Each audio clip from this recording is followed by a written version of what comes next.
Hi, it's Alex Cosper. Welcome to SacTV.com's Riverside Chat here at the American River. This is 2 days after Election Day 2024. So I want to give a recap of the election and what it means to the world, America, California, and Sacramento. I will talk about the Sacramento mayor's race, which in one of the earlier videos I've done, I said nobody knows even who's running. So I actually did some research to find out who's running and how they're still counting the votes, and it's going to take a while to count the votes. So we're not going to know. It's still going to be a mystery for a while who is the mayor of Sacramento, or who will be the new mayor of Sacramento. Wow. The election was kind of a surprise on the national level. I actually thought Kamala Harris was going to win. That's initially what I thought back in the summer when she first announced she would be the, well, when Biden dropped out and he endorsed her right away. I thought right away, oh, she's got a better chance to win than Biden, even though polls in the past had shown that he was more popular than she was. But I somehow thought, no, she'll probably win the youth vote, which will help. And I really thought the youth would come out to vote for her, but that's not what happened.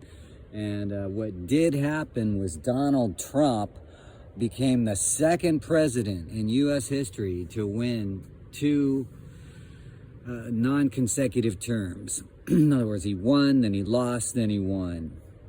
Like 100 years ago, which would be 1924,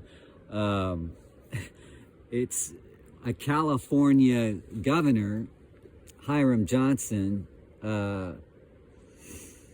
actually challenged incumbent President Calvin Coolidge for the presidency, for the Republican nomination in 1924.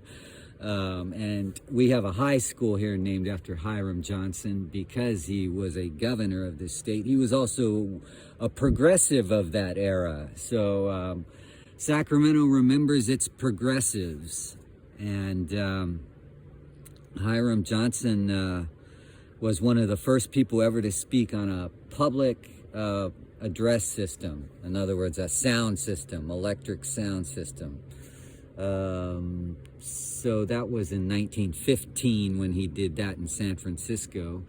And then in 1924, he had already been governor, and so he challenged Coolidge for the nomination, but Coolidge prevailed because the machine that's in power, just like Biden, usually has the most influence on leading up to like the nominations and all that. You know, that the president of the United States is the party boss. So Coolidge went on to win the nomination, and he faced John Davis as the Democrat, and both of them were pretty conservative. And what's ironic is that back then the whole South was Democrat, whereas the rest of the nation was Republican. That's how the vote turned out, the electoral vote in 1924. So Coolidge easily won that election. But you'll notice that Wisconsin had an independent third-party running candidate, and that was Robert La Follette. He had been U.S. Senator from Wisconsin as a Republican, and back then Republicans were the more progressive party.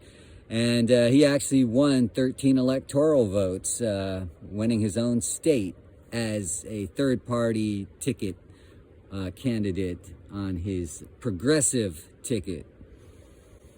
So that's bizarre, huh? How Wisconsin used to be a very progressive, the most progressive state in the United States, and then that turned out to be the state that put Donald Trump over the top in the 2024 election a century later. Anyway, a lot has changed in the past 100 years, and of course, Trump won because of Wisconsin.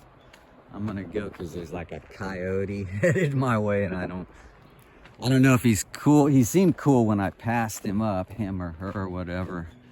I'm just gonna go this way so that we don't have to worry about it. I'll actually go this way because this takes me back to the path, the bike path. Anyway, I'm still gonna be kind of here at the river. So anyway, the mayor's race was cool because either way we win, it looks like. It's gonna be someone who's kind of progressive, at least leans that way on issues like cannabis, education, healthcare, doing something about homelessness. It seems like we have two good candidates running for mayor in Sacramento. I live outside the city limits here, on the north side of the American River. So I don't get to vote on mayor, but it's Dr. Flo versus Kevin McCarty, who's the assemblyman of 6th District, which is like the Sacramento area.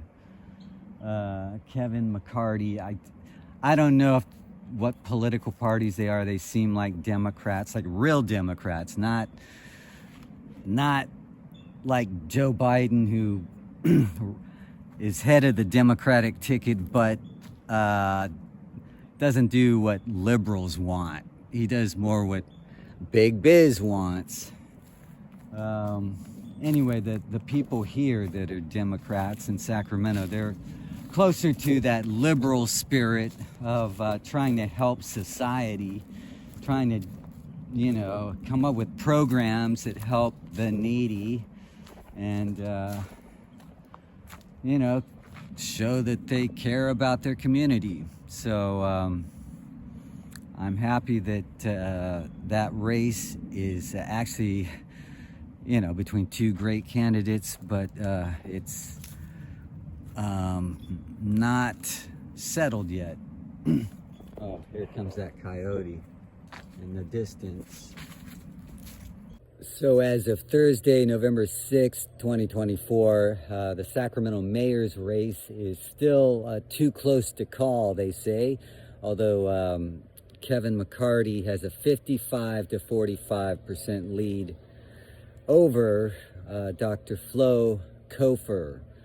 Now, she's a epidemiologist who has a degree from University of Michigan. She has a PhD, and she's done a lot of work in the community as an activist toward education and health care.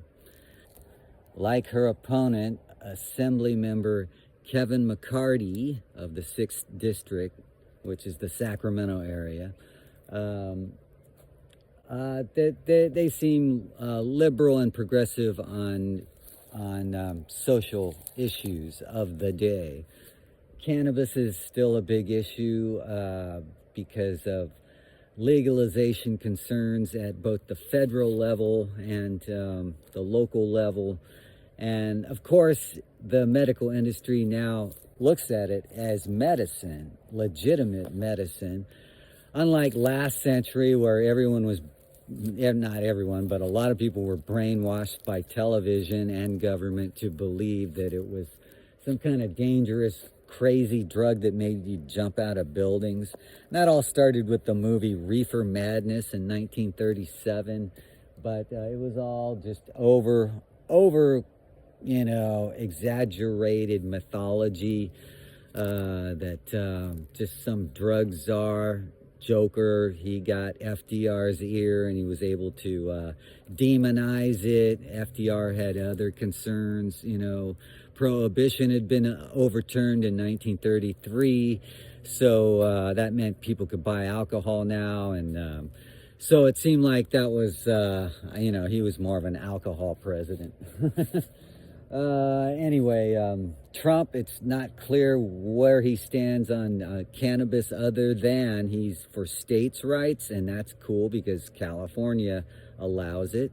And in that sense, he was cool, and to some degree, even maybe cooler than Kamala Harris, who was unclear. She said that she wanted to make, cannabis a priority, legalization at the federal level a priority in her administration. But why couldn't the Biden administration have done something about that during their administration? They could have chalked it up as a victory that would have helped her win. But she lost partly because she did not convince progressives or just mildly liberal people that she had any kind of plan about anything. And I think you did have a bunch of people flipping sides this time to Trump. And I actually voted for Kamala Harris, but I can see why a bunch of Harris no-brainer voters would flip to Trump because of the economy. The consumer economy just got hacked, by lots of stuff, supply chain crisis stuff, COVID, Trump's trade war with China is where it kind of all started back in 2017, ironically. So that brings us full circle back to this Biden continued Trump's trade war with China. Anyway, what an election, huh? There really was no longer election like that in history. It seemed like that election went on for 4 years. It just, oh man. It's over now, and some people have grief. They're worried that Trump will be a dictator, but I don't think I think that was a big media scare, and big dumb media, there it is again, misleading society. Just so you know, the media is not really that political in nature. It's more surface level political theater that they engage in, and that they take money from both parties. That's why Trump got a little upset about Fox News in the end, because they were actually running ads against him, and he actually thought it was his network apparently. But no, they take money from both parties. They're all part of the same cartel, okay, where they divide up market share. Fox News gets this audience, NBC gets this audience. They are all in cahoots through Wall Street, and that's what you have to worry about, is being programmed by Wall Street. It's better to be programmed by your own mind, use your own self-driven ideas. You could learn from others, but you have to be in control. Just like a DJ at a party has to be in control of the music and what's being said on the microphone. It can't just be a free-for-all where it can turn into chaos. So don't let your life become chaos. Don't let this election turn your life into chaos. And let's keep thinking about doing things at a grassroots local level.